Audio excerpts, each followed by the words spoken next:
তোমরা অনেকেই এ মাসে বৃদ্ধ ভাতার টাকা পাওনি। বৃদ্ধ ভাতার ১,৫০০ টাকা পেতে অবশ্যই অনলাইনে অ্যাপ্লাই করতে হবে। এই ভিডিওর মাধ্যমে আমি বলবো যে অনলাইন অ্যাপ্লিকেশন কিভাবে করবে, কারণ অনলাইন করলেই তাড়াতাড়ি ভেরিফাই হয়ে যাচ্ছে। তাই অনলাইন করা অবশ্যই দরকার, কারণ আপনারা দেখেছেন অন্নপূর্ণা ভান্ডার যারা অনলাইন করেছে তাদের টাকা ঢুকে গেছে। এবং যারা এখনো বার্ধক্য ভাতা করেননি, কিভাবে অনলাইনে করবেন আমি সেটা স্টেপ বাই স্টেপ তোমাদের দেখাবো। তো তোমরা প্রথমে তোমাদের মোবাইলটি নেবে এবং মোবাইলে ক্রোমে গিয়ে সার্চ করবে উমাং। এবার সার্চ করার পর উমাংয়ের যে মেন ওয়েবসাইট, সেই ওয়েবসাইটে ক্লিক করে উমাংয়ের ইন্টারফেসে চলে যাবে। তারপর ডান দিকের কর্নার লেখা আছে লগ ইন বা রেজিস্টার। সেই লগ ইন বা রেজিস্টার অপশানে ক্লিক করলে এমন একটি ইন্টারফেস খুলে যাবে। নিচে দেখতে পাবে যে রেজিস্টার হেয়ার, এই রেজিস্টার হেয়ারে ক্লিক করতে হবে। এবার মোবাইল নম্বর ও নিচে স্টেট দিয়ে কনস্ট্যান্টে ক্লিক করে রেজিস্টার অপশানে ক্লিক করতে হবে। যেহেতু আমার অলরেডি রেজিস্টার করা আছে তাই আমার আর নেবে না, কিন্তু আপনারা রেজিস্টার করলে আপনাদের রেজিস্টার হয়ে যাবে। এরপর রেজিস্টার হয়ে যাওয়ার পর ওই লগ ইন হেয়ার যেখানে আছে ওখানে লগ ইন হেয়ারে ক্লিক করতে হবে। লগ ইনের পেজ খুলে যাবে। এবার মোবাইল নম্বর দিয়ে লগ ইন উইথ ওটিপিতে ক্লিক করতে হবে। লগ ইন উইথ ওটিপিতে ক্লিক করার পর সেন্ড ওটিপিতে ক্লিক করলে আপনি যে মোবাইল নম্বরটি দিয়ে সেই মোবাইল নম্বরে 6 ডিজিটের একটি ওটিপি চলে যাবে। এবার সেই ওটিপিটি ওখানে টাইপ করে ভেরিফাই ওটিপিতে ক্লিক করলেই আপনার উমাংয়ের মেন ওয়েবসাইটের মেন সাইটটি খুলে যাবে। এরপর খুলে যাওয়ার পর মাই সার্ভিসে ক্লিক করতে হবে। তারপর ভিউ অল সার্ভিসে ক্লিক করে সার্চ অপশানে আপনাকে এনএসএপি বলে সার্চ করতে হবে। এরপর এনএসএপিতে ক্লিক করতে হবে। ক্লিক করলে দুটি অপশান খুলে যাবে, ভিউ বেনিফিশিয়ারি পেমেন্ট স্ট্যাটাস ও অ্যাপ্লাই অনলাইন। এবার অ্যাপ্লাই অনলাইনে ক্লিক করলে একটি ফর্ম খুলে যাবে। খুলে যাওয়ার পর এবারে ফর্মটা আপনাকে ফিল আপ করতে হবে। স্কিম নেমের জায়গায় IGNOAPS অর্থাৎ Indira Gandhi national old age pension আর Indira Gandhi widow old age pension. আপনাকে এখানে Indira Gandhi national old age পেনশনটা করতে হবে, কারণ এই পেনশনের মাধ্যমে রাজ্য সরকার ও কেন্দ্র সরকার যে বৃদ্ধ ভাতার টাকা 1,000 টাকা এবং পরবর্তীকালে এখন যেটা 1,500 টাকা সেই টাকাটা পাবেন। এবার এখানে IGNOAPSটি সার্চ করার পর স্টেটে আপনাকে স্টেট সার্চ করতে হবে। ডিস্ট্রিক্টে আপনি যে ডিস্ট্রিক্টে বিলং করেন সেই ডিস্ট্রিক্ট সার্চ করতে হবে, ডিস্ট্রিক্টে ক্লিক করলে পরপর আপনাকে অপশান চুজ করার অপশান দিয়ে দেবে। আপনি ডিস্ট্রিক্ট চুজ করবেন। এরিয়ার জায়গায় আপনি রুরাল না আরবান, যদি রুরাল হয় তাহলে রুরালে ক্লিক করবেন। সাব ডিস্ট্রিক্ট বা মিউনিসিপ্যালিটি এরিয়া, সাব ডিস্ট্রিক্ট অর্থাৎ আপনি যদি ব্লকের আন্ডারে হন তাহলে আপনি এখানে ব্লক দেবেন। তারপর গ্রাম পঞ্চায়েতের জায়গায় আপনাকে গ্রাম পঞ্চায়েতের নাম দিতে হবে। গ্রাম পঞ্চায়েতের নাম দেওয়ার পর ভিলেজ আছে, ভিলেজ অপশানে আপনাকে ভিলেজ দিতে হবে।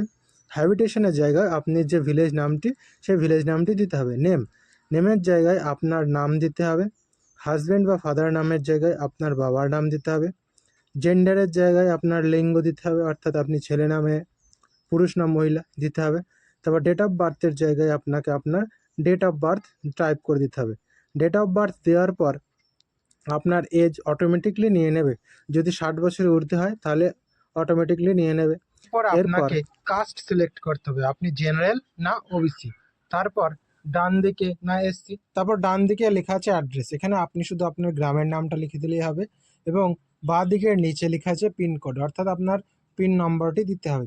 পিন নম্বরটি দেওয়ার পর নেক্সট অপশানে ক্লিক করলে আপনার নতুন আরেকটি পেজ খুলে যাবে। এখানে আপনাকে অ্যাকাউন্ট ডিটেলস দিতে হবে।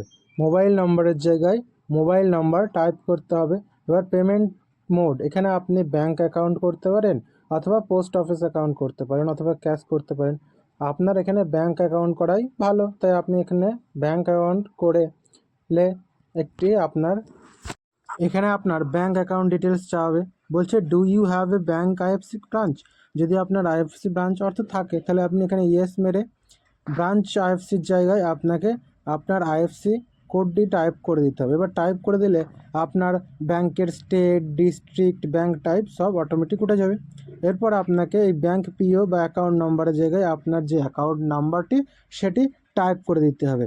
একদম সঠিক দেখে শুনে টাইপ করবেন, কারণ ওই নম্বরটি ভুল হয়ে গেলে টাকা আর ঢুকবে না।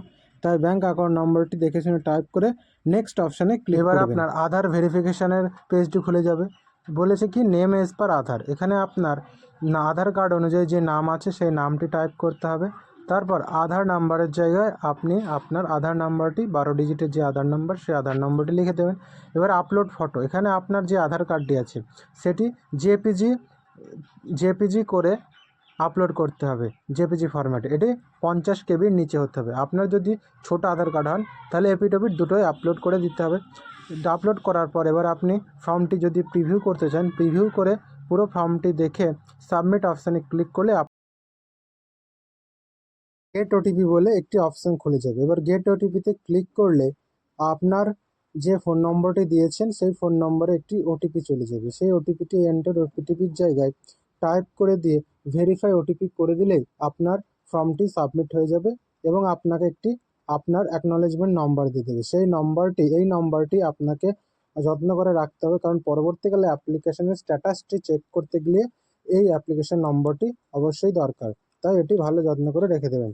ভিডিওটি ভালো লাগলে অবশ্যই একটি লাইক করবেন এবং যাতে আপনারা এই সব সরকারি স্কিম সবার আগে জানতে হলে আমার চ্যানেলটাকে সাবস্ক্রাইব করবেন ও পাশে থাকা বেল আইকনটিকে টিপে দেবেন। আর আপনার আত্মীয় স্বজন বন্ধু বান্ধবরা যাতে উপকৃত হন তার জন্য আপনারা এই ভিডিওটি শেয়ার করে দেবেন।